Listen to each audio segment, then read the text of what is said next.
Por lo que a Kepler le concernía, las órbitas elípticas eran meramente una hipótesis ad hoc, y una que era bastante repugnante, porque las elipses eran claramente menos perfectas que los círculos. Habiendo descubierto casi por accidente que las órbitas elípticas coincidían con las observaciones, él no podía reconciliarlas con su idea de que fuerzas magnéticas hacían orbitar los planetas alrededor del Sol. Una explicación fue dada mucho más tarde, en 1687, cuando Sir Isaac Newton publicó su Philosophia Naturalis Principia Mathematica, probablemente la obra más importante que se haya publicado en las ciencias físicas. En ella, Newton no solo promovió una teoría de cómo se mueven los cuerpos en el espacio y el tiempo, sino que también desarrolló las complicadas matemáticas necesarias para analizar dichos movimientos.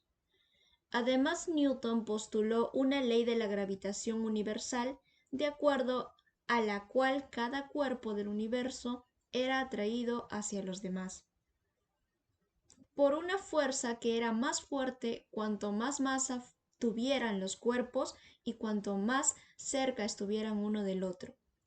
Era esta misma fuerza la que provocaba que los objetos cayeran al suelo.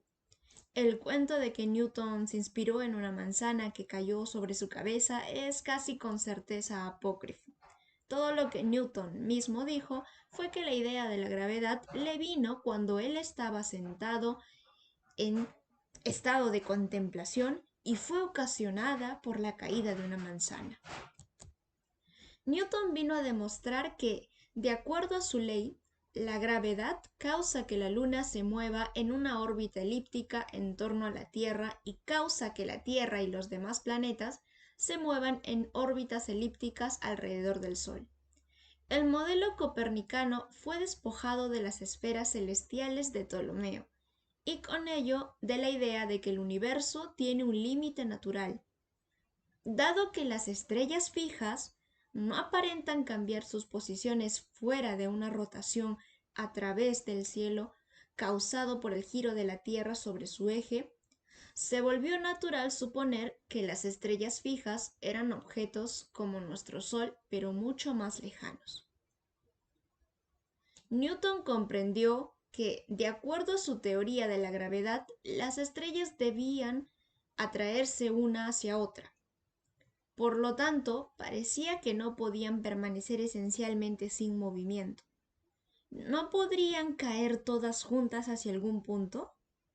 En una carta de 1691 a Richard Bentley, otro pensador líder de esa época, Newton arguyó que esto podría en verdad ocurrir si hubiera un número finito de estrellas distribuidas en una región finita del espacio. Pero él razonaba que si, por otra parte, hubiera un número infinito de estrellas distribuidas más o menos uniformemente sobre un universo infinito, esto podría no ocurrir, porque no habría un punto central hacia el cual caer.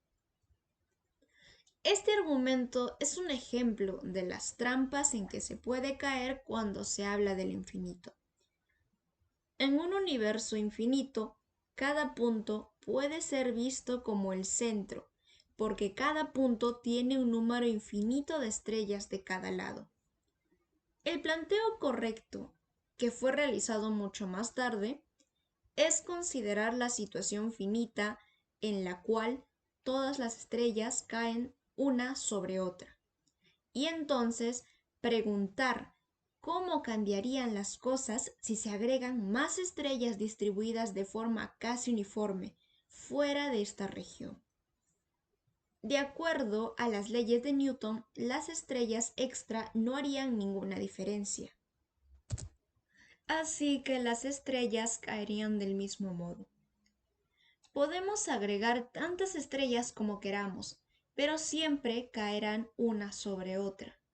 Ahora sabemos que es imposible tener un modelo estático infinito del universo en el cual la gravedad sea siempre atractiva. Una interesante reflexión sobre el clima general de pensamiento antes del siglo XX es que nadie había sugerido que el universo se estuviera expandiendo o contrayendo.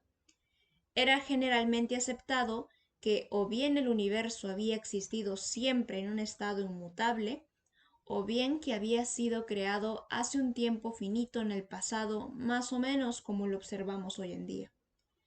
En parte, esto debe haberse debido a la tendencia de la gente a creer en verdades eternas, así como al confort que encontraban al pensar que aunque ellos tuvieran que envejecer y morir, el universo es eterno e inmutable. Inclusive aquellos que advertían que la teoría de Newton de la gravedad mostraba que el universo no podía ser estático, no pensaron en sugerir que podría estarse expandiendo. En su lugar, intentaron modificar la teoría haciendo que la fuerza de gravedad fuera repulsiva a muy largas distancias. Esto no afectaba significativamente sus predicciones del movimiento de los planetas, pero permitía que una distribución de estrellas infinita permaneciera en equilibrio. Con las fuerzas atractivas entre estrellas cercanas balanceadas por las fuerzas repulsivas de las estrellas más lejanas. Sin embargo, ahora creemos que tal equilibrio podría ser inestable. Si las estrellas en alguna región se acercaran solo un poco una a la otra, las fuerzas atractivas entre ellas podrían volverse más fuertes y dominar sobre las fuerzas repulsivas, de modo que las estrellas seguirían cayendo una sobre la otra. Por otra parte, si las estrellas se alejaran un poco una de otra, las fuerzas repulsivas podrían dominar y alejarlas cada vez más. Otra objeción a un universo infinito estático es normalmente atribuida al filósofo alemán Heinrich Olbers, quien escribió sobre su teoría en 1823. En efecto, varios contemporáneos de Newton habían visto el problema, y el artículo de Olbers no fue el primero en contener argumentos plausibles contra él. Fue, sin embargo, el primero en ser ampliamente notado. La dificultad es que en un universo infinito estático, casi cualquier línea de visión terminaría en la superficie de una estrella. Luego uno podría esperar que todo el cielo pudiera ser tan brillante como el sol, inclusive de noche. El contraargumento de Olbers era que la luz de las estrellas lejanas estaría oscurecida por la absorción debida a la materia intermedia. Sin embargo, si eso sucediera, la materia intermedia se calentaría con el tiempo hasta que iluminara de forma tan brillante como las estrellas. La única manera de evitar la conclusión de que todo el cielo nocturno debería de ser tan brillante como la superficie del Sol sería suponer que las estrellas no han estado iluminando desde siempre, sino que se encendieron en un determinado instante pasado finito. En este caso, la materia absorbente podría no estar caliente todavía, o la luz de las estrellas distantes podría no habernos alcanzado aún. Y esto nos conduciría a la cuestión de qué podría haber causado el hecho de que las estrellas se hubieran encendido por primera vez. El principio del universo había sido discutido, desde luego, mucho antes de esto. De acuerdo con distintas cosmologías primitivas y con la tradición judio-cristiana musulmana, el universo comenzó en cierto tiempo pasado finito y no muy distante. Un argumento en favor de un origen tal fue la sensación de que era necesario tener una causa primera para explicar la existencia del universo.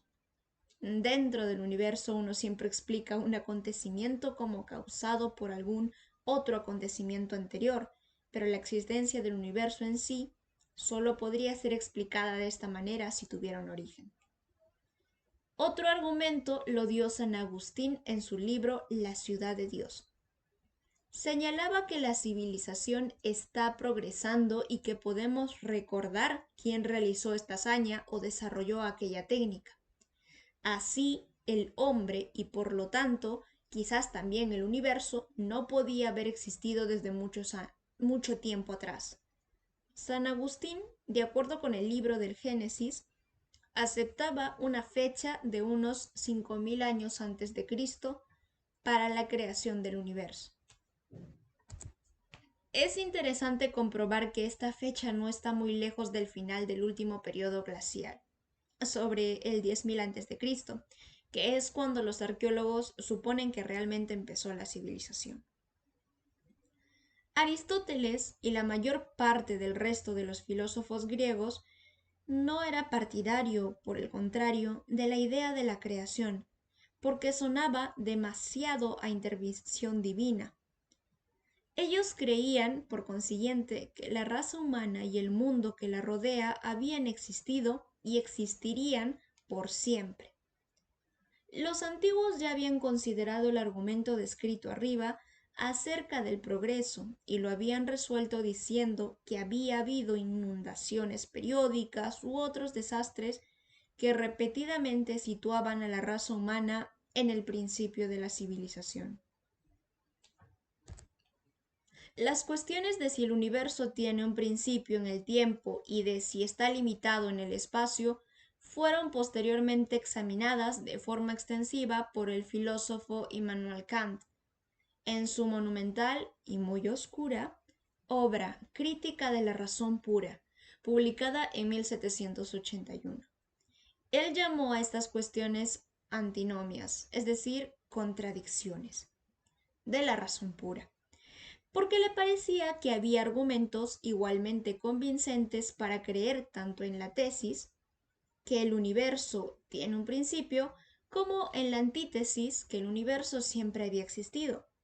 Su argumento en favor de la tesis era que si el universo no hubiera tenido un principio, habría habido un periodo de tiempo infinito anterior a cualquier acontecimiento, lo que él consideraba absurdo. El argumento en pro de la antítesis era que si el universo hubiera tenido un principio, habría habido un periodo de tiempo infinito anterior a él, y de este modo, ¿por qué habría de empezar el universo en un tiempo particular cualquiera? De hecho, sus razonamientos en favor de la tesis y de la antítesis son realmente el mismo argumento. Ambos están basados en la suposición implícita de que el tiempo continúa hacia atrás indefinidamente, tanto si el universo ha existido desde siempre como si no. Como veremos, el concepto de tiempo no tiene significado antes del comienzo del universo.